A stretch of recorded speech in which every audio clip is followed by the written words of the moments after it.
जब मौत और जिंदगी के बीच जूझता नाहिर सिर्फ और सिर्फ रूही का नाम पुकारे। आज की उस कहानी में खुलने जा रहा है वो राज जिसे सुनकर आपके रोंगटे खड़े हो जाएंगे। कहानी शुरू होती है उस वक्त से जब दादी पैसों का बैग लेकर अस्पताल पहुंचती है। रूही की आंखों में एक उम्मीद जागती है कि शायद अब नाहिर का इलाज शुरू हो पाएगा। वो दौड़कर दादी के पास जाती है और पैसे लेकर नाहिर की जान बचाने की बात करती है। लेकिन तभी दादी एक ऐसी शर्त रख देती है जो रूही के दिल को चीर कर रख देती है। दादी कहती हैं, अगर इलाज करवाना है तो नाहिर से मिलने का ख्वाब हमेशा के लिए भूल जाओ। रूही अंदर ही अंदर टूट जाती है। उसकी आंखों से आंसू बह रहे होते हैं, मगर वो मजबूरी में दादी की बात मान लेती है। खिड़की से नहारते हुए आखिरी बार नाहिर को देखती है, जो बेहोशी की हालत में भी रूही का नाम पुकार रहा होता है।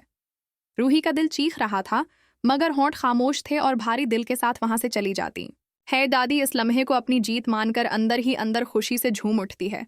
लेकिन किस्मत ने अभी खेल खत्म नहीं किया था। रास्ते में लौटते वक्त एक औरत अचानक रूही के सामने आती है और मदद की फरियाद करती है। कहती है कि कुछ गुंडे उसके छोटे बच्चे को उठा ले गए हैं। मासूमियत में और अपने दिल की भल मनसाहत से रूही उसकी मदद के लिए आगे बढ़ती है। लेकिन ये तो पहले से रचा हुआ साजिश था।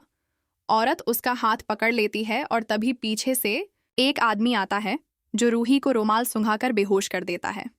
रूही को उठाकर वो लोग एक सुनसान जगह पर ले जाते हैं, जहां उसे अंधेरे कमरे में बंद कर दिया जाता है। आहिस्ता आहिस्ता जब रूही को होश आता है तो उसकी आंखों के सामने अंधेरा होता है। दीवारें नमी से भरी हुई होती हैं और दरवाजा बाहर से बंद होता है। रूही का दिल जोर जोर से धड़क रहा होता है। उसे समझ नहीं आता कि ये सब कैसे हुआ। वो डर और गुस्से में एक साथ चीखती है और सोचती है, आखिर किसने उसे यहाँ कैद किया है। दूसरी तरफ नाहिर की हालत में सुधार आता है। पूरा घर खुशियों से भर उठता है।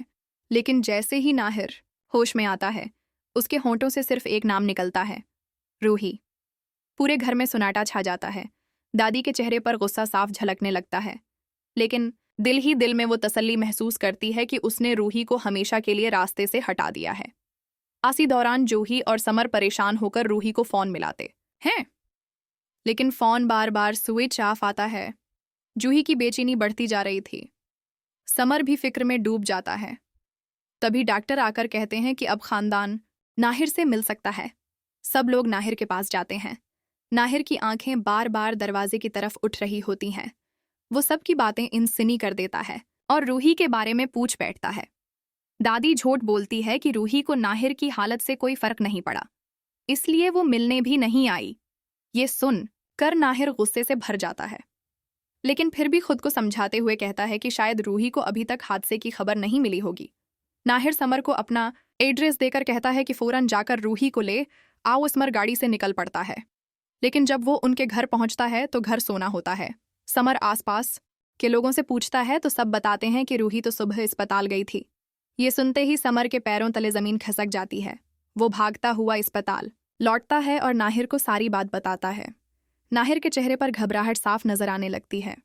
उसका दिल कह रहा होता है कि रूही खतरे में है। अपनी खराब हालत की परवाह किए बगैर नाहिर बस्तर से उठ खड़ा होता है।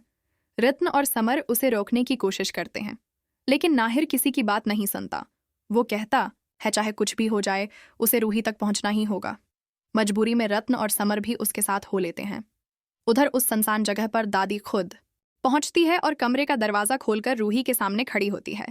रूही हैरानी से दादी को देखती है और सवाल करती है कि आखिर उसने ये सब क्यों क्या। दादी ठंडी हंसी हंसकर कहती है कि उसे पता था कि रूही अगर नाहिर से दूर भी चली जाए तो भी नाहिर अपनी जान पर खेलकर रूही को ढूंढ निकालेगा। इसलिए उसने ये खेल रचा ताकि इस बार रूही हमेशा के लिए उसकी राह से हट जाए। ये सुनकर रूही के होश उड़ जाते हैं। उसका दिल टूट जाता है। वो सोचती है कि कोई औरत इतनी जालिम और इतनी गरी हुई कैसे हो सकती है। लेकिन कहानी यहीं खत्म नहीं होती, क्योंकि नाहिर अपने जज्बे और अपने प्यार की ताकत से आहिस्ता आहिस्ता रूही तक पहुंच ही जाएगा और तब दादी का असली चेहरा सबके सामने आएगा। सवाल ये है कि क्या उस बार रूही चुप रहेगी या नाहिर के सामने दादी की सच्चाई का पर्दाफाश करेगी।